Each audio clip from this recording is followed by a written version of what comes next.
দেবর ভাবি বা শালী দুলাভাইয়ের মধ্যে পর্দার বিধান কি? দেবর ভাবি এবং শালী দুলাভাইয়ের মধ্যে পর্দা হতে হবে দুনিয়ার সবচেয়ে শক্ত পর্দা, আল্লাহর জমিনে সবচেয়ে কঠিন পর্দা হইতে হবে দেবর ভাবির সাথে আর শালী দুলাভাইয়ের সাথে। কেন? কারণ নবী করিম সাল্লাল্লাহু আলাইহি সাল্লামকে এগুলো সম্পর্কে জিজ্ঞাসা করা হয়েছে, তিনি বলেছেন আল হামু ওয়াল মাউত, পুরুষদের জন্য শ্যালিকা আর মহিলাদের জন্য দেবর, এরা হলো মৃত্যুর মতো, এদের থেকে দূরে থাকতে হবে। কারণ এগুলোর থেকে আস্তে আস্তে ফিতনার দিকে চলে যায়, জেনার দিকে চলে যায়, ব্যভিচারের দিকে চলে যায়, মানুষ টেরও পায় না। আমাদের দেশে তো কোনো মহিলা, অনেক সময় দেখা যায় অনেক মহিলা পর্দা করে, বোরকা পরে, সবই ঠিক আছে, বাহিরে সবার সাথে পর্দা করে চলে, কিন্তু ঘরে আসলে দেবরের সাথে পর্দা নেই, আছে না নাই? বরং দুষ্টমি বাদরামি করে। আর দুলাভাইরা আপদমস্তক ভালো মানুষ সবার সাথে, কিন্তু শালীর সাথেই আর কি ফাজলামতি করে। আমাদের সমাজের মানুষ মনে করে দুলাভাইরা একটু শালীর সাথে আর কি ফাজলামতি করতেই পারে, আর দেবর ভাবিও একটু উল্টাপাল্টা করতেও পারে। অনেক গানও বাইরে হয়েছে না, দেবর ভাবির গানও আছে না অনেক এরকম, যে খুনসুটি করবে, হানতান।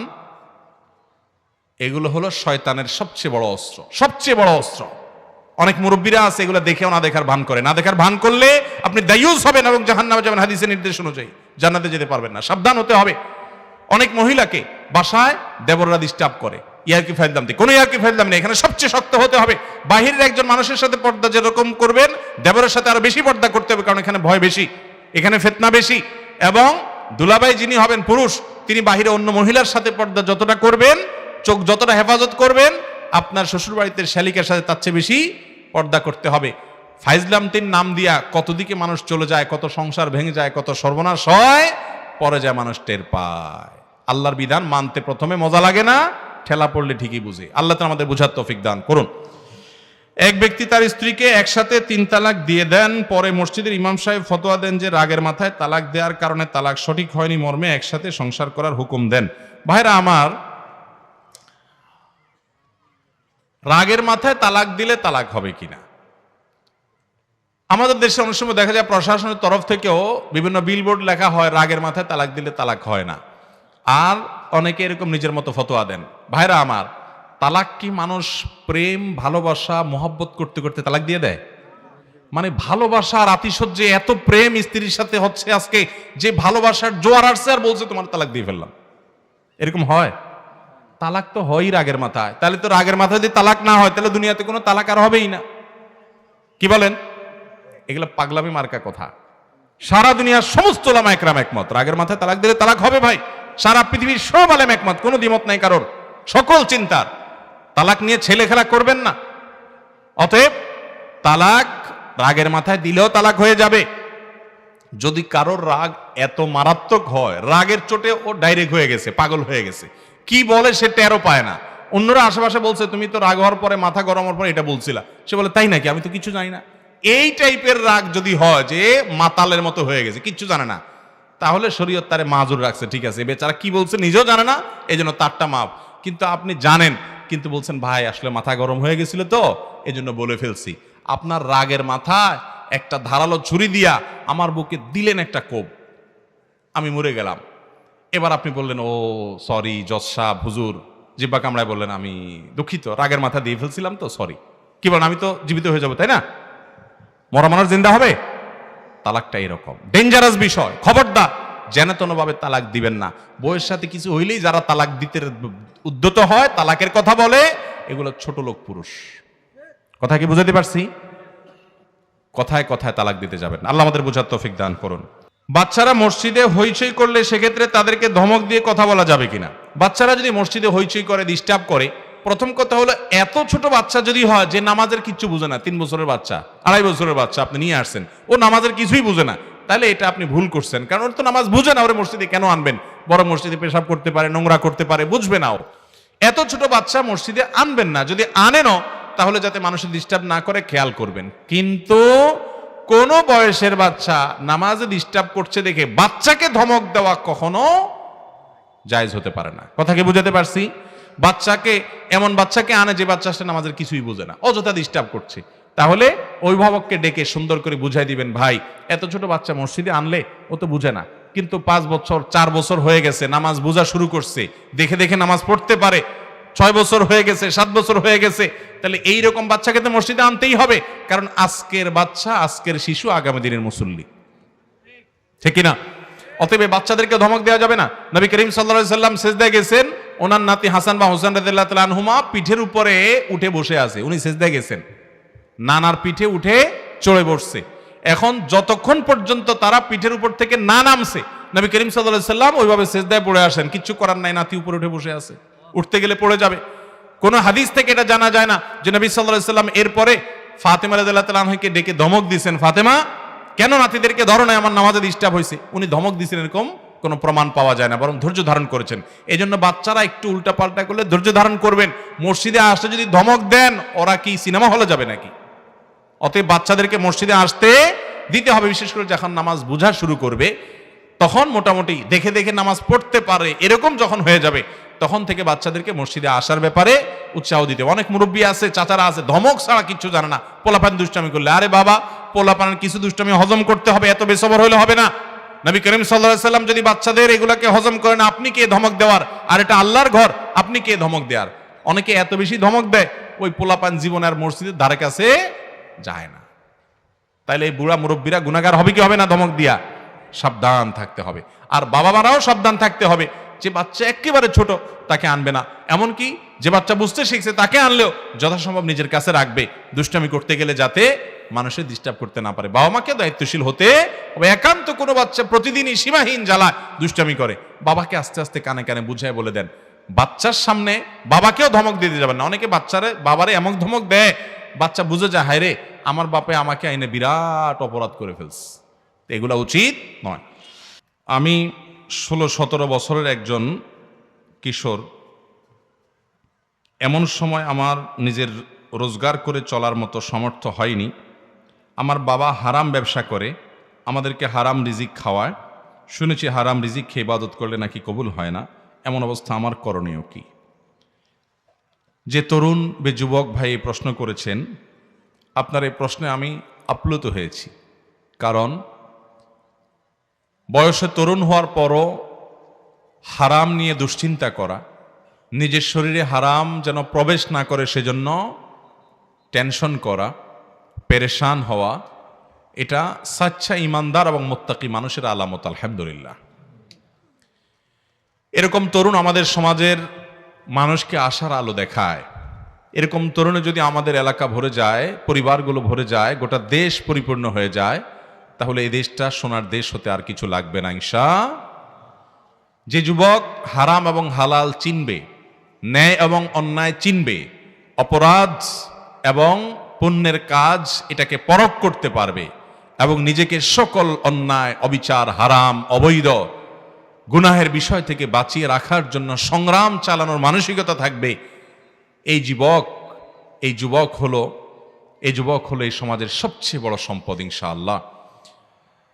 প্রশ্ন যে যুবক ভাই করেছেন, আপনাকে বলবো, আপনার বয়স 17-18 হয়ে গেছে, মানে হলো আপনি এখন নিজের পায়ে নিজে দাঁড়াবার জন্য চেষ্টাটা শুরু করতে পারেন। টিউশনি করে হলেও, কোনো দোকানে চাকরি করে হলেও, ছোট কোনো কাজ করে হলেও আপনি নিজের উপার্জন যেন হালাল উপার্জন করতে পারেন, সেই চেষ্টা আপনি শুরু করেন। যদি আপনি এটা শুরু করতে পারেন, তাহলে আপনার বাবার যে হারাম উপার্জন আছে, 2 নম্বর পথে হারাম পথে যে উপার্জন তিনি করেন, সেটা থেকে আপনি নিজেকে বাঁচিয়ে রাখবেন এবং যথাসম্ভব সেটা ভক্ষণ করবেন না। বাবার সাথে বেয়াদবি করবেন না, কিন্তু তাকে বুঝাবেন যে বাবা, তুমি নিজের ধ্বংস ডেকে আনছো, তুমি আল্লাহর কাছে জবাবদিহি করতে হবে, তোমার এই হারাম আমি আমার পেটে নিব না। আপনি সংসারে থাকতে পারেন, কিন্তু আপনি যথাসম্ভব সেই সংসারে হালাল উপার্জন করে আপনার বাজার করে দিবেন, আপনি সেখান থেকে খাবেন, চেষ্টা করবেন নিজেকে বাঁচাবার। যদি আপনার সেরকম সামর্থ্য না থাকে, তাহলে যতদিন নাই ততদিন পর্যন্ত নিরুপায় হিসাবে বাবার সংসারে ওই হারাম উপার্জন থেকে যা না হলে নয় ততটুকু গ্রহণ করে যান বাঁচাইতে পারেন। কিন্তু যেটি আমি বলছিলাম, আপনি কষ্ট করে হলেও, কোনো রকম সামান্য কিছু উপার্জন করে হলেও আপনার জীবন বাঁচানোর চেষ্টা আপনার করা দরকার, যাতে করে হারামটা আপনার শরীরে প্রবেশ না করে।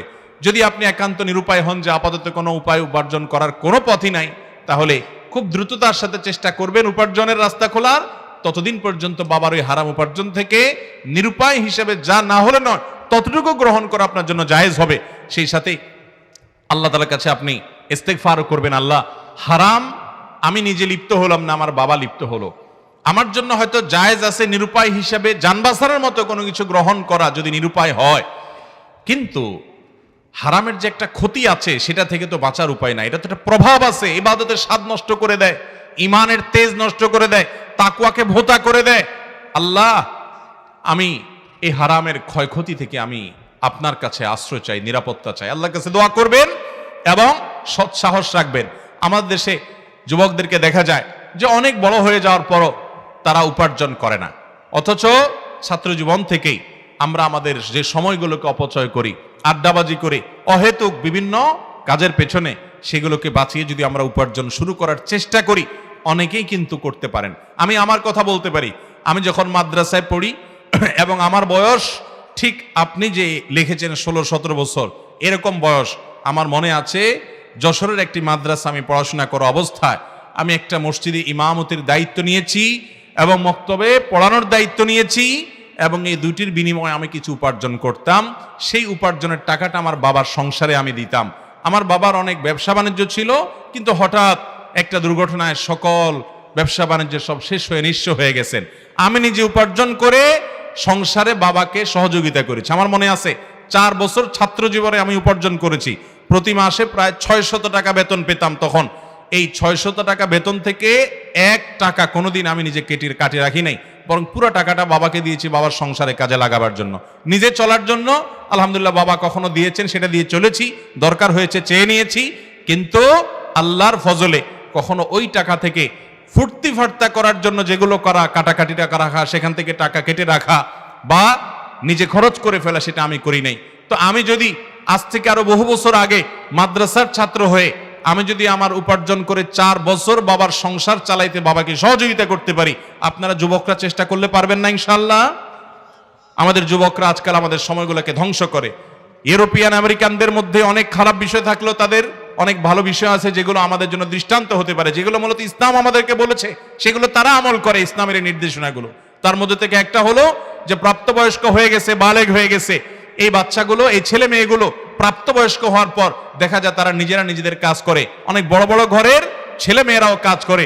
আজকাল আমাদের তো বাপ মার টাকা পয়সা হলে পোলাপানের ভাবসাব এমন হয় যে কাজ করা তো পরের কথা, কাজের লোক দিয়ে অর্ডার করা ছাড়া কলাটাও ছিলে খেতে রাজি না। ঠিক না বে ঠিক? এটা কি কোনো ভালো জিনিস? অনেক যুবক আছে, বাবার টাকা পয়সা আছে, পরিবারটা যথেষ্ট সমৃদ্ধ পয়সাওয়ালা পরিবার, এই জন্য সে মনে করে যে আমার সব ড্রাইভার সাহেব দরজাটা খুলে দিবে। আমার খুব লজ্জা হয় আমাদের দেশের এই কালচারটা দেখে, যে অনেক গাড়িতে দেখা যায়, আমিও যখন আসি অনেক সময় ড্রাইভার সাহেবরা খুলে দাঁড়ায় থাকে। বিশেষ করে আমার গাড়িতে এটা করে না, কিন্তু অন্য আরেকজনের গাড়িতে থাকলে এটা করে। আমার কাছে জিনিসটা খুবই দৃষ্টিকটু লাগে। সেটা হলো যে একজন মানুষ পেছনে বসে আছে, এই ভদ্রলোক কোন রকম সুইচটা হাত দিয়ে টিপ দিয়ে বের হয়ে যেতে পারেন। এটা ছোট বাচ্চাও করতে পারে, এটা করতে কোনো শারীরিক পরিশ্রম, ঘাম ঝরে না। কিন্তু না, ড্রাইভার সাহেব গাড়ি থেকে নেমে এসে তার দরজাটা খুলে ধরে থাকতে হবে, তারপর ভদ্রলোক নামবেন। এর চেয়ে হাস্যকর আর কি আছে বলেন? ড্রাইভার সাহেব বেচারা গাড়ি রেখে যদি নেমে আসে, তাহলে সেক্ষেত্রে এই লোকটা নামতে ডাবল সময় গেল, কারণ ড্রাইভার সাহেব নেমে এসে তাকে নামাবে, আবার যা তার সিটে বসবে। অনেক সময় রাস্তায় জ্যামের সৃষ্টি হতে পারে এর কারণে। এর পাশাপাশি দুর্ঘটনার শিকার হতে পারে গাড়ি। সবচেয়ে বড় কথা হলো যে একটা সুস্থ সবল মানুষ, এ তো পঙ্গু না, তার তো হাত পা ভেঙে যায় নাই, দরজাটা খুলে নামবে, এটা দিকে তার জাত চলে যাবে? মুসলমান এত অলস, এত অথর্ব, এমন এত বাজে কালচারের অধিকারী হতে পারে না। কোথা থেকে কোন কালচারে আমাদের দেশে কিভাবে আসছে এটা আমি জানি না, কিন্তু এটা খুবই বাজে একটা কালচার। আমি সেখান থেকে বলছি যে অনেক তরুণ আছে যে ইয়াং মানুষ বসে থাকে গাড়িতে, যে ড্রাইভার সাহেব সে দরজা খুলে দিবে, হয়তো ড্রাইভার তার বাপের বয়সীও, তো সে চায় যে সব আমাকে করে দিবে, আমি শুধু বসে শুধু খাবো। ভাইরা, এটা তো একটা প্যারালাইসিসের রোগী, একটা প্যারালাইজড মানুষের জীবন। এটাতে কোনো সুস্থ মানুষের জীবন হতে, সুস্থ মানুষ নিজের হাতে সবকিছু করবে। অতএব যুবকরা নিজের হাতে কাজ করবেন তো ইনশাআল্লাহ। কাজ করার মধ্যে কোনো অসম্মান নাই, অমর্যাদা নাই, কাজ করার ভিতরে অমর্যাদা আছে। আপনি বাবা মার টাকা থাকলে সেটা দিয়ে আপনি চলবেন, আয়েশ করবেন কেন রে ভাই? আল্লাহ তাআলা আপনাকে সুস্থ রেখেছেন, সবল রেখেছেন, শক্তি দিয়েছেন, সামর্থ্য দিয়েছেন, নিজে কাজ শুরু করবেন। আমাদের যুবকদেরকে আজ দেখা যায় যে নানান মোহে তাদেরকে আক্রান্ত করে রেখেছে। অতএব যারা প্রাপ্তবয়স্ক হয়ে গেছেন, টুকটাক কাজ শুরু করতে পারেন, তারা নিজের পায়ে নিজে দাঁড়িয়ে যান। বিশেষ করে বাবা মা হারাম উপার্জন করলে সেটাকে ডিনাই করার জন্য আপনার উপার্জন দরকার আছে। অনেক যুবকরা বলে যে হুজুর বিয়ে করতে চাই, গুনাহ থেকে বাঁচতে চাই, কিন্তু বাপ মা বিয়ে দেয় না, কি করব। আরে ভাই, উপার্জন শুরু করে দেন, কামাই রোজগার কিচ্ছু করবেন না, শুধু বসে বসে বলবেন চরিত্র বাঁচাতে চাই, বাপ বিয়ে করাও, বাপের হোটেলে বসে বসে খাবো, এটা কেমনে হয়? এজন্য আমরা উপার্জন করবো তো ইনশাআল্লাহ। যুবকরা কর্মঠ হবেন, অযথা সময় নষ্ট করবেন না, উদ্যোক্তা হবেন, ছোট ছোট কাজ শুরু করে দিবেন। কোনো কাজ ছোট নয়, কোনো কাজ ছোট নয়। দেখতে ছোট হতে পারে বা কাজটা হয়তো সহজে করার মতো কাজ হতে পারে, কিন্তু কাজ কখনো ছোট হয় না। আমাদের নবী করিম সাল্লাল্লাহু আলাইহি সাল্লাম অন্যজনের শ্রম দিয়েছেন, কৃষি কাজ করেছেন, বিভিন্ন নবী রাসূলরা অনেক পেশা গ্রহণ করেছেন। অতএব এগুলো গ্রহণ করতে কখনো লজ্জা পাবেন। দুনিয়াতে অভাবটা হলো ভাবের অভাব। কিসের অভাব ভাই? ভাবের অভাব। অর্থাৎ আমার ভাবসাব দূর হয়ে ভাবসাবের সমস্যা হবে, আমার ইজ্জতের সমস্যা হবে। এটা ইজ্জত না, এটা অহংকার। এই অহংকারকে চূর্ণ বিচূর্ণ করে দিতে হবে এবং কর্মমুখী জীবন গড়তে হবে যুবকরা। ঠিক আছে তো ইনশাআল্লাহ? আল্লাহ তাআলা যে সমস্ত যুবকরা এই সমস্ত বিষয়ে সাফার করছেন পরিবারে, আল্লাহ তাআলা তাদেরকে হালাল রুজি এবং ইনকামের পথ বের করে দিন, বলুন আমিন। এরপরে প্রশ্ন হলো, জমির মালিক অপরজনকে জমি বন্ধক দেয় নির্দিষ্ট সময়ের জন্য, সময় শেষ হওয়ার পর সমপরিমাণ টাকা ছাড়া জমির প্রকৃত মালিক জমি ফেরত পায় না, তার শরীয়তের বিধান কি? ভাইরা আমার, জমি হোক যে কোনো জিনিস হোক, এটা বন্ধক নেওয়া দেওয়া এটা জায়েজ আছে। কোরআনে কারিমে আল্লাহ রাব্বুল আলামিন বন্ধকের বিধান উল্লেখ করেছেন। বিশেষ করে কেউ যদি হাওলাত বা ধার নিতে চায় কারোর কাছ থেকে, তো ধারের টাকাটা সে শোধ করবে নাকি আবার ঘুরাবে টাকাটা নিয়ে, এটা নিয়ে আশঙ্কা করলে যে ব্যক্তি টাকাটা ধার দিবে তিনি তার জমি জমা, মূল দলিল ইত্যাদি এগুলা রেখে দিতে পারে। ঠিক আছে, তুমি টাকা যেদিন পরিশোধ করবা সেদিন তোমার এটা তুমি ফেরত নিবা। এই বন্ধকটা হলো অনেকটা গ্রান্টের মতো, গ্যারান্টি হিসাবে, যে এটার জন্য তুমি আমার কাছে ধরা থাকলা, টাকাটা দিয়া তোমার জমির দলিল তুমি নিয়ে যাবা, একটা ঘড়ি, একটা মোবাইল, দামি কিছু অলংকার এগুলা জমা রেখে তুমি হাওলাত নিলা 2 লাখ, 1,50,000, তুমি টাকা যেদিন দিবা সেদিন তোমার এটা নিয়ে যাবা। আর যদি তুমি টাকা না দাও, ঘুরাও, তাহলে এলাকার মুরব্বীদের মাধ্যমে, গণ্যমান্য ব্যক্তিবর্গের মাধ্যমে যথাযথ নিয়মে তোমার জিনিস নিলামে উঠিয়ে বিক্রি করে আমি আমার প্রাপ্য পরিশোধ করায় নিব। এই জন্য ওই দেনাদার যে মানুষের কাছ থেকে হাওলাত নেয় সে যাতে সোজা থাকে, এই জন্য বন্ধকের সিস্টেম রাখছে। কিন্তু আমরা কি করি? ওই বন্ধকি জমিনটা আবার ভোগ করি। ঠিক না বে ঠিক? যে আমি হয়তো জমিন রেখে আপনাকে টাকা দিলাম, তো আপনার জমিনটা আমি খাই, এটা জায়েজ নাই। এই ভোগ করা জায়েজ, সব উলামা একরামে একমত যে বন্ধকি জমিন, বন্ধকি জিনিস এটা ভোগ করা জায়েজ নাই। কারোর কাছ থেকে মোবাইল বন্ধক রাখছেন, ওটা ডয়ারে রেখে দিবেন, ওটা আপনি ব্যবহার ওটা ভোগ করতে পারবেন না, কারণ জিনিসটা তার, আপনি কিভাবে ভোগ করবেন? কুল্লু কারজিন জাররা নাফআন ফাহুয়া রিবা। আপনি তাকে হাওলাত দিয়েছেন, বিনিময়ে তার জিনিস ভোগ করতেছেন, এটা তো সুদের সাথে সাদৃশ্য। যদিও এটাকে সুদ বলেন না বেশি উলামা একরাম সরাসরি, তারপর এটা নাজায়েজ। এজন্য বন্ধকি জমিন ভোগ করবেন যিনি মালিক, তিনি যে বন্ধক রেখেছে, অর্থাৎ টাকা দিয়ে জমি রেখেছে, সে এটা ভোগ করতে পারবে। কিন্তু মুশকিল হলো আমাদের দেশে আজকাল এরকম হলে কেউ হাওলাত দিবে না, বলবে যে আমার লাভ কি? তাহলে লাভ ছাড়া থুতুটাও ফেলতে রাজি না। সেখানে বন্ধকি জমিও তুমি ভোগ করবা, টাকাও তুমি হাওলাত নিলা, আমার কাছে শুধু দলিলটা নিয়ে আমি বসে থাকবো, আমার লাভটা কি? আপনার লাভ হলো মানুষকে হাওলাত দিলে কোন কোন ক্ষেত্রে যেই পরিমাণ টাকা হাওলাত দিয়েছেন ওই পরিমাণ টাকা দান করার সওয়াব বা তার চেয়ে বেশি সওয়াবও পাওয়া যায়। মানুষকে কর্জে হাসানা দেওয়া এত ফজিলতপূর্ণ একটা কাজ, এটা দুনিয়া থেকে বিদায় হয়ে গেছে। বিদায় হয়ে গেছে দুই কারণে। এক হলো আমরা স্বার্থপর, স্বার্থ ছাড়া থুতুটাও ফেলতে রাজি না। সেই মানুষগুলো, আমরা আখিরাতের লাভটা আমাদের কাছে ছোট হয়ে গেছে, আমরা দুনিয়াদার হয়ে গেছি, এটা একটা কারণ। আরেকটা কারণ হলো যারা হাওলাত নেয় তারা একবার নিতে পারলে আর ওই পাওনাদার বেচারার চেহারাটাও সামনে দেখতে চায় না, পালায় পালায় আরেক রাস্তা দিয়ে হাঁটে। তো এই কারণে যারা হাওলাত দিতে চায় তারা দিতে পারে না। এরপরও আমরা কর্জে হাসানা দিতে হবে খুঁজে খুঁজে, ভালো মানুষ, যার চরিত্র ভালো, যার লেনদেন ভালো। নবী করিম সাল্লাল্লাহু আলাইহি সাল্লাম বলেছেন, আহসানুকুম কাদাআ, তোমাদের মধ্যে সবচেয়ে ভালো মানুষ কে? এই যে এখানে এত মানুষ আপনারা আছেন এই প্যান্ডেলের নিচে, আপনাদের মধ্যে সবচেয়ে ভালো মানুষ কে? এই হোয়াই ক্যাঙ্গের মধ্যে, এই ট্যাঙ্ক ট্রাপের মধ্যে সবচেয়ে ভালো মানুষ কারা?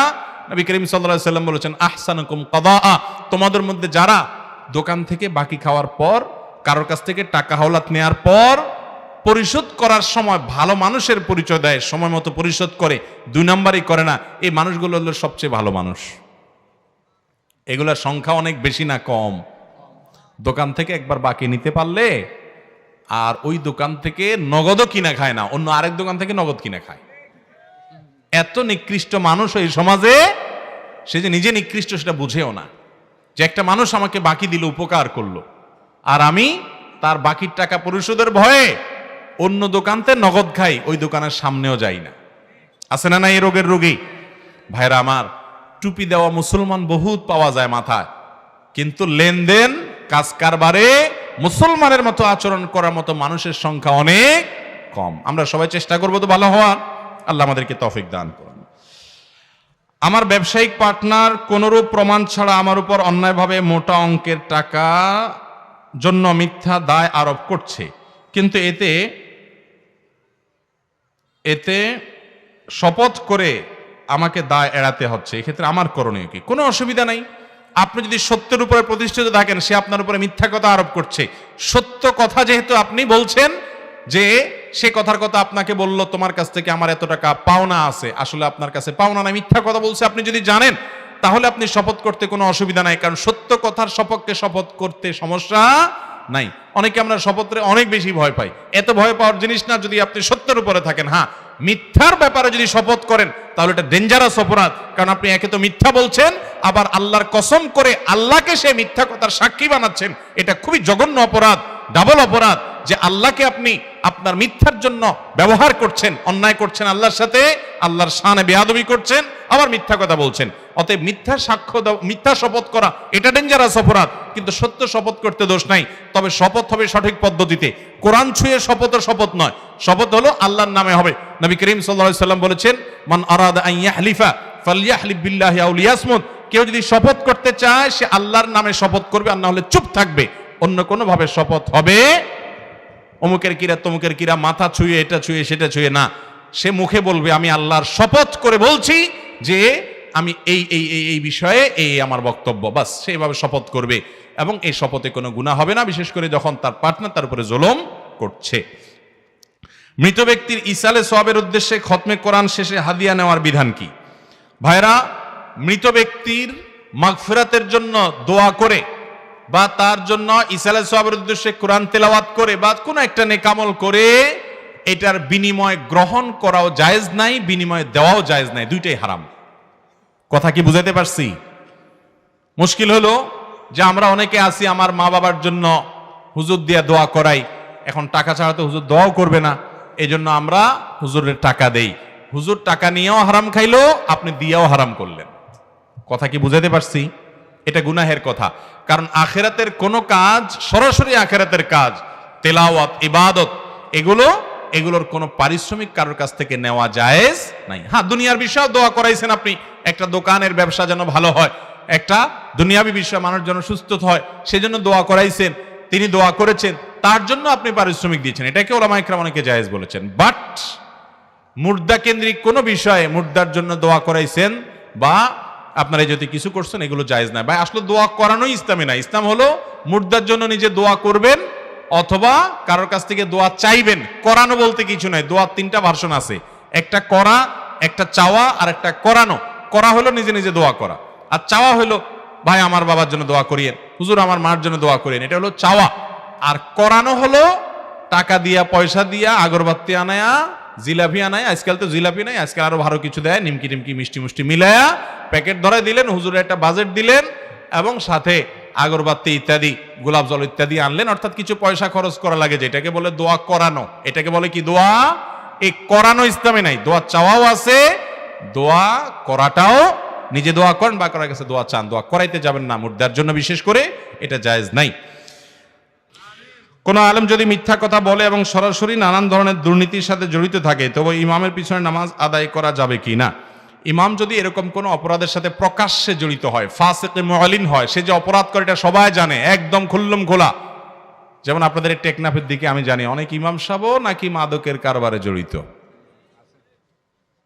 আছে না? ইল্লা তাকিলে এবার পিছনে নামাজ নইব, নামাজ নইব মানে হলো এরকম ইমামকে নিয়োগ দিলে কমিটির লোকজন গুনাহগার হবে। যদি কেউ নামাজ পড়ে তার নামাজ হয়ে যাবে, নামাজ হবে না মানে হলো তাকে ইমাম হিসাবে নিযুক্ত করা ঠিক না। কিন্তু এরকম লোকের পিছনেও যদি আপনি জামাতে নামাজ পড়েন, আপনার নামাজ ঠিকই হয়ে যাবে, সে পাপিষ্ঠ দেখে আপনার নামাজ হবে না, ব্যাপারটা এরকম না। কিন্তু ইচ্ছাকৃত জেনে শুনে এরকম ইমামকে ইমাম হিসাবে নিযুক্ত করা জায়েজ না, গুনাহের কথা। এই ইমামকে তওবা করলে তো ভিন্ন কথা, আর না হলে তাকে বদলায়া তার জায়গায় একজন মুত্তাকি পরেজগার ইমাম নিয়োগ দিতে হবে, এটা কমিটির